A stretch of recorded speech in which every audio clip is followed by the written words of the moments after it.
Time for the Power to Connect with Angela Ray. Irrespective of whether you're in the private sector or the public sector, you do the same thing I do. I take my private sector knowledge and I lay it on top of this public sector stuff, because sometimes this public sector stuff is, I'm like, what are we doing here?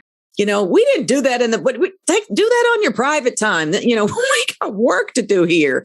So that's what I like about you, Angela, is I think that was another reason why we connected, because, you understand, like, okay, public sector, I get it, that this is how you like to do business. But let me talk to you about what I've experienced in the private sector, right?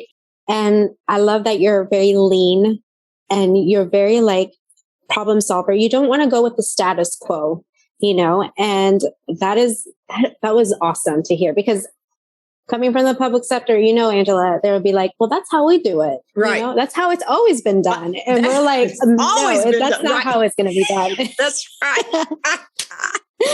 And you bring up the other issue that is very critical, and it's going to be really crucial on this podcast, and that is our focus on women. If we cannot support each other genuinely and authentically, as you said, cheer each other on, help each other out with the understanding that this is for you. And I want to help you be successful, because when it's time for it to be for me, you're going to be there for me. So I think there needs to be more of that, more of women seeking each other out, like you're saying, because the support and, quite frankly, the just not dealing with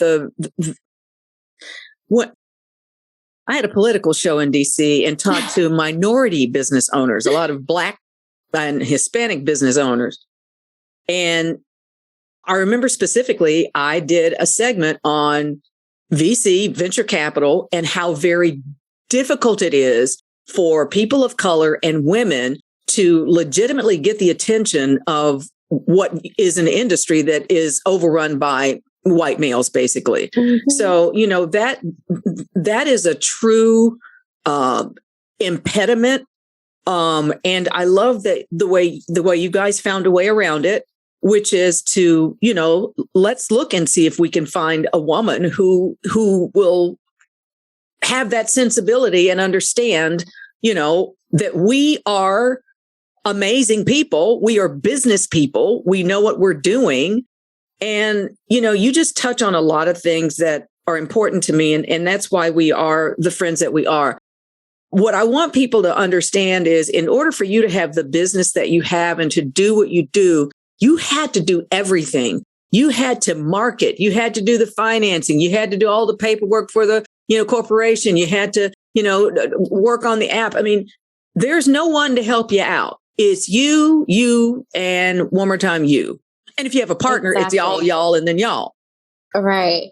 I mean, the fancy titles make it sound like, you got a big company, but it's like, no, that title doesn't mean anything, because you could be even cleaning the office to like exactly getting in front of like a big investor. Like it's a, and then you see like a co-founder being like, I'm feeling overwhelmed. So you're also like, a mentor and like a counselor, because you're like, okay, you can't give up. Right. So there's a lot of things you have to like, hats, I guess you can call it. A lot of hats you're wearing. And I like what you said about not giving up.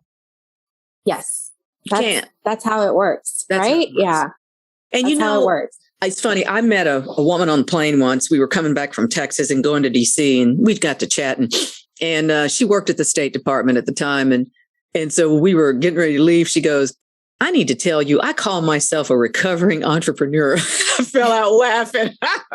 She's like, I finally said, stop starting businesses. She realized that, she was good at it, but it's a lot. So she took her expertise to the federal level. I didn't keep in touch with her, but I did find that very interesting. Don't forget to subscribe to The Power to Connect with Angela Ray and follow her on Facebook. You can also stay connected on Twitter and Instagram at angelaray.com.